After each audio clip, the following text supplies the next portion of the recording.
കർത്താവായ യേശുക്രിസ്തുവിൻ്റെ നാമത്തിൽ വീഡിയോ ശ്രദ്ധിക്കുന്ന എല്ലാവർക്കും ഞാൻ സ്നേഹവന്ദനം പറയുന്നു.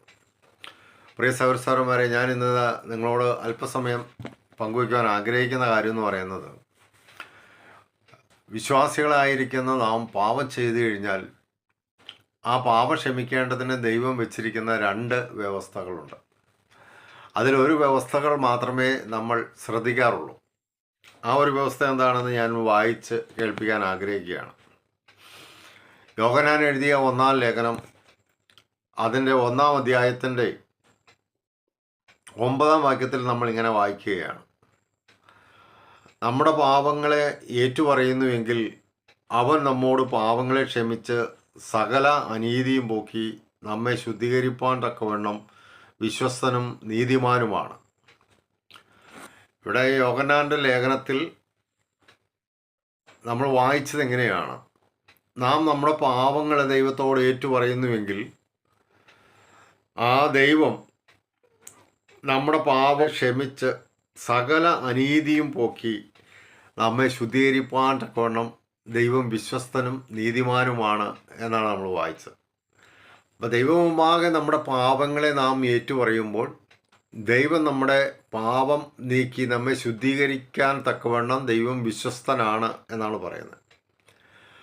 അപ്പോൾ ദൈവത്തിൻ്റെ മുമ്പാകെ ചെയ്യുന്ന പാപത്തെ ഏറ്റുപറഞ്ഞുപേക്ഷിച്ചാൽ ദൈവം ക്ഷമിക്കും എന്നുള്ളതാണ് ഒന്നാമത്തെ ദൈവത്തിൻ്റെ വ്യവസ്ഥ.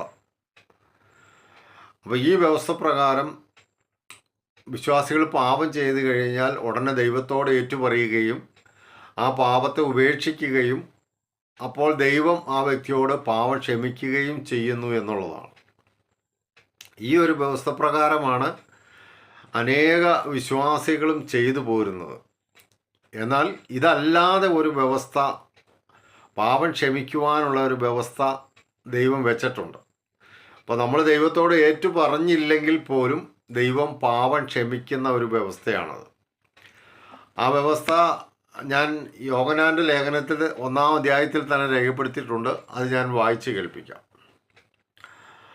യോഹന്നാൻ്റെ ലേഖനം 1-ാം അധ്യായം അതിൻ്റെ 7-ാം വാക്യത്തിൽ നമ്മളിങ്ങനെയാണ് വായിക്കുന്നത്: അവൻ വെളിച്ചത്തിൽ ഇരിക്കുന്നത് പോലെ നാം വെളിച്ചത്തിൽ നടക്കുന്നുവെങ്കിൽ നമുക്ക് തമ്മിൽ കൂട്ടായ്മയുണ്ട്. അവൻ്റെ പുത്രനായ യേശുവിൻ്റെ രക്തം സകല പാപവും പോക്കി നമ്മെ ശുദ്ധീകരിക്കുന്നു. ഇവിടെ പാപം ഏറ്റുപറയുന്ന ഒരു വ്യവസ്ഥയല്ല ദൈവം വെച്ചിരിക്കുന്നത്. ഇവിടെ വെളിച്ചത്തിൽ നടക്കണം എന്നുള്ള ഒരു വ്യവസ്ഥയാണ് വെച്ചിരിക്കുന്നത്. അപ്പോൾ ദൈവം വെളിച്ചമാണ്, യേശുക്രിസ്തു വെളിച്ചത്തിൽ ഇരിക്കുന്നു. അപ്പോൾ വെളിച്ചത്തിൽ ഇരിക്കുന്ന ആ യേശുവിനെ പോലെ, അവൻ വെളിച്ചത്തിൽ ഇരിക്കുന്നത് പോലെ നാം വെളിച്ചത്തിൽ നടക്കുകയാണെങ്കിൽ യേശുക്രിസ്തുവിൻ്റെ രക്തം സകല പാപവും പോക്കി നമ്മെ ശുദ്ധീകരിക്കും. അപ്പോൾ നാം അറിയാതെയോ അറിഞ്ഞോ ചെയ്യുന്ന പാപം നാം വെളിച്ചത്തിൽ നടക്കുന്നുവെങ്കിൽ അത് നാം ഏറ്റുപറയാതെ തന്നെ യേശുക്രിസ്തുവിൻ്റെ രക്തം നമ്മുടെ പാപം പോക്കി നമ്മെ ശുദ്ധീകരിക്കുന്നു എന്നാണ് യോഹന്നാൻ പറയുന്നത്. ഇത് പറഞ്ഞതിന് ശേഷമാണ് രണ്ടാമത്തെ വ്യവസ്ഥ പറയുന്നത്: നിങ്ങൾ പാപങ്ങളെ ഏറ്റുപറയുന്നുവെങ്കിൽ അവൻ്റെ പുത്രനായ യേശുവിൻ്റെ രക്തം സകല പാപവും പോക്കി ശുദ്ധീകരിക്കും. ഇവിടെ പറയുന്നത് അവൻ വെളിച്ചത്തിലിരിക്കുന്നത് പോലെ നാം വെളിച്ചത്തിൽ നടക്കുകയാണെങ്കിൽ യേശുവിൻ്റെ രക്തം സകല പാപവും പോക്കി നമ്മെ ശുദ്ധീകരിക്കും. അപ്പോൾ വിശ്വാസിയുടെ പാപം പോക്കി വിശ്വാസിയെ ശുദ്ധീകരിക്കുവാൻ ദൈവം വച്ചിരിക്കുന്ന രണ്ട് വ്യവസ്ഥകളുണ്ട്. ഒന്നുമല്ലെങ്കിൽ പാപങ്ങളെ ഏറ്റുപറഞ്ഞ് ഉപേക്ഷിച്ചാൽ ദൈവം അവരെ ശുദ്ധീകരിക്കും. അതല്ലെങ്കിൽ പാപം ഏറ്റുപറയാതെ തന്നെ പാപം ക്ഷമിക്കുവാൻ ദൈവം വെച്ചിരിക്കുന്ന വ്യവസ്ഥ എന്ന് പറയുന്നത്, ആ വിശ്വാസി ദൈവം കർത്താവ് വെളിച്ചത്തിലിരിക്കുന്നത് പോലെ നാം വെളിച്ചത്തിൽ നടക്കണം എന്നുള്ളതാണ്. എങ്ങനെയാണ് വെളിച്ചത്തിൽ നടക്കുക എന്നത് അറിയാൻ പാടില്ലാത്തവർക്ക് വേണ്ടി യോഹന്നാൻ തൻ്റെ സുവിശേഷത്തിൽ ആ കാര്യം രേഖപ്പെടുത്തിയിട്ടുണ്ട്. എങ്ങനെയാണ് വെളിച്ചത്തിൽ നടക്കുന്നതെന്ന് ഞാൻ വായിച്ച് കേൾപ്പിക്കാം. യോഹന്നാൻ്റെ സുവിശേഷം 3-ാം അധ്യായം അതിൻ്റെ 20-21 വാക്യങ്ങളാണ്: തിന്മ പ്രവർത്തിക്കുന്നവനെല്ലാം വെളിച്ചത്തെ പകയ്ക്കുന്നു, തൻ്റെ പ്രവൃത്തിക്ക് ആക്ഷേപം വരാതിരിക്കുവാൻ വെളിച്ചത്തിങ്കിലേക്ക് വരുന്നതുമില്ല. ഇവിടെ തിന്മ പ്രവർത്തിക്കുന്ന മനുഷ്യൻ വെളിച്ചത്തിലേക്ക് വരുന്നില്ല. കാരണം അവൻ ചെയ്യുന്ന തിന്മ മറ്റുള്ളവർ അറിയാതിരിക്കാൻ വേണ്ടിയിട്ട് അവനത് രഹസ്യത്തിൽ ഇരുട്ടിൽ ചെയ്യുന്നു എന്നുള്ളതാണ്. അതുകൊണ്ട് അവൻ വെളിച്ചത്തിലേക്ക് വരുന്നില്ല. അവൻ്റെ പ്രവൃത്തികൾ മറ്റുള്ളവർ കാണാതിരിക്കേണ്ടതിന് അവൻ വെളിച്ചത്തിലേക്ക് വരുന്നില്ല എന്നാണ് പറയുന്നത്, തിന്മ പ്രവർത്തിക്കുന്ന മനുഷ്യൻ. അതിനുശേഷം യോഹന്നാൻ പറയുന്നത് എങ്ങനെയാണ്? സത്യം പ്രവർത്തിക്കുന്നവനോ തൻ്റെ പ്രവൃത്തി ദൈവത്തിൽ ചെയ്തിരിക്കുകയാൽ അത് വെളിപ്പെടേണ്ടതിന് വെളിച്ചത്തിലേക്ക് വരുന്നു.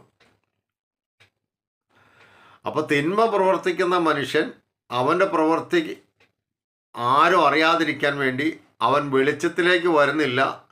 അവൻ രഹസ്യത്തിൽ ഇരുട്ടിലാണ് ആ പ്രവൃത്തി ചെയ്യുന്നത്.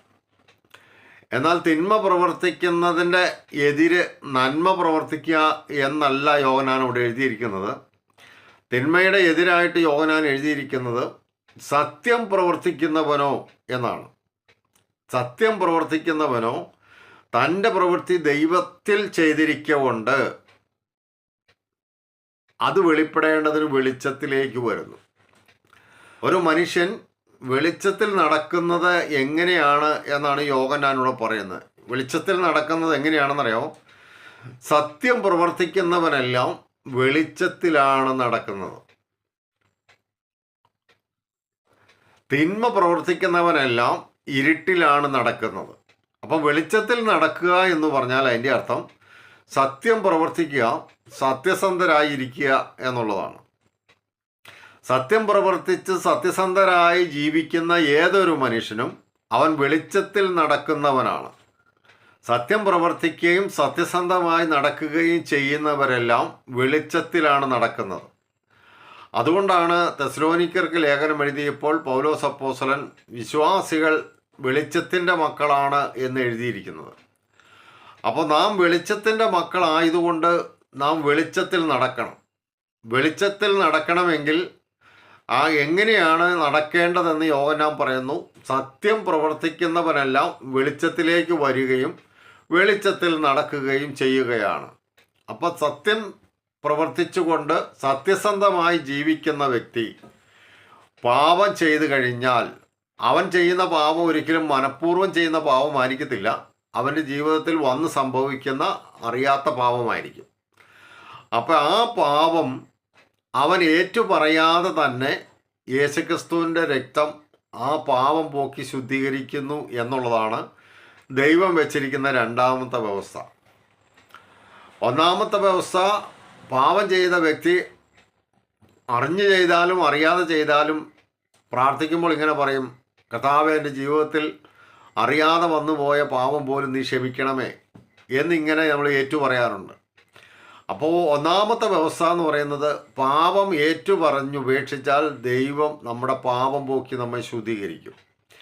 രണ്ടാമത്തെ വ്യവസ്ഥ എന്ന് പറയുന്നത് നമ്മൾ പാപത്തെ ഏറ്റുപറയുന്നില്ലെങ്കിലും നമ്മുടെ പാപം ക്ഷമിക്കുവാൻ വേണ്ടി ദൈവം വെച്ചിരിക്കുന്ന വ്യവസ്ഥ എന്ന് പറയുന്നത് നാം വെളിച്ചത്തിൽ നടക്കുക എന്നുള്ളതാണ്.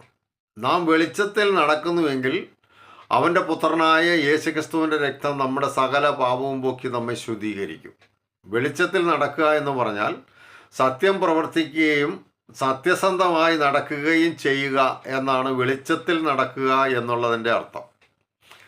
അങ്ങനെ സത്യം പ്രവർത്തിച്ച് സത്യസന്ധമായി ജീവിക്കുന്ന വിശ്വാസികൾ ചെയ്യുന്ന പാപം ദൈവത്തോട് ഏറ്റുപറയുന്നില്ല എങ്കിൽ പോലും യേശുക്രിസ്തുവിൻ്റെ രക്തം അവൻ്റെ സകല പാപവും പോക്കി അവനെ ശുദ്ധീകരിക്കും എന്നാണ് യോഹന്നാൻ ലേഖനത്തിലൂടെ നമ്മോട് പറയുന്നത്. അപ്പോൾ സത്യം പ്രവർത്തിച്ച് സത്യസന്ധമായി ജീവിക്കുന്ന വിശ്വാസിയും മനഃപൂർവ്വം ചെയ്യുന്ന പാപമല്ല എന്ന് നമുക്ക് മനസ്സിലാക്കാം. അവൻ്റെ ജീവിതത്തിൽ സാഹചര്യത്തിലോ സമ്മർദ്ദത്താലോ അബദ്ധത്താലോ വന്നു പോകുന്ന പാപങ്ങളാണ് വെളിച്ചത്തിൽ നടക്കുന്നവനിൽ സംഭവിക്കുന്നത്. അങ്ങനെ സംഭവിക്കുന്ന പാപങ്ങളെ അവൻ ഏറ്റുപറയാതെ തന്നെ യേശുക്രിസ്തുവിൻ്റെ രക്തം അവൻ്റെ സകല പാപവും പോക്കി അവനെ ശുദ്ധീകരിക്കുന്നു എന്നാണ് യോഹന്നാൻ അപ്പോസ്തലൻ നമ്മോട് പറയുന്നത്. നമ്മുടെ പാപം പോക്കി ദൈവം നമ്മെ ശുദ്ധീകരിക്കാൻ വെച്ചിരിക്കുന്ന 2 വ്യവസ്ഥകളെയാണ് ഞാൻ നിങ്ങൾക്ക് പരിചയപ്പെടുത്തിയത്. അതുകൊണ്ട് അവൻ വെളിച്ചത്തിലിരിക്കുന്നത് പോലെ നാം വെളിച്ചത്തിൽ നടക്കുന്നുവെങ്കിൽ നമ്മുടെ പാവങ്ങളെ ഏറ്റുപറയാതെ തന്നെ യേശുക്രിസ്തുവിൻ്റെ രക്തം നമ്മുടെ സകല പാവവും പോക്കി നമ്മെ ശുദ്ധീകരിക്കുന്നു എന്നുള്ളതാണ് ദൈവത്തിൻ്റെ വ്യവസ്ഥ. അപ്പോൾ കാര്യം നിങ്ങൾക്ക് മനസ്സിലായെന്ന് ഞാൻ വിചാരിക്കുന്നു. ദൈവം അനുവദിക്കുന്ന പക്ഷം നമുക്ക് മറ്റൊരു വീഡിയോയിൽ വീണ്ടും കാണാം. ദൈവമായ കർത്താവ് നമ്മളെ അനുഗ്രഹിക്കട്ടെ.